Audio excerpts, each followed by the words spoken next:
কোন থিওরি করছেন প্রয়োগ, কোন দেশে তার ফ্যাক্টরি?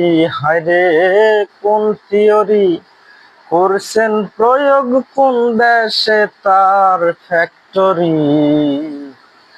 দেহ নামের আজব মেশিন বানাইছে কোন মিস্ত্রি? হায়রে দেহ নামের আজব মেশিন বানাইছে কোন মিস্ত্রি? কোন থিওরি করছে প্রয়োগ, কোন দেশে তার ফ্যাক্টরি? হায়রে কোন থিওরি করছেন প্রয়োগ, কোন দেশে তার ফ্যাক্টরি? দেহ নামের আজব মেশিন বানাইছে কোন মিস্ত্রি? হায়রে দেহ নামের আজব মেশিন বানাইছে কোন মিস্ত্রি?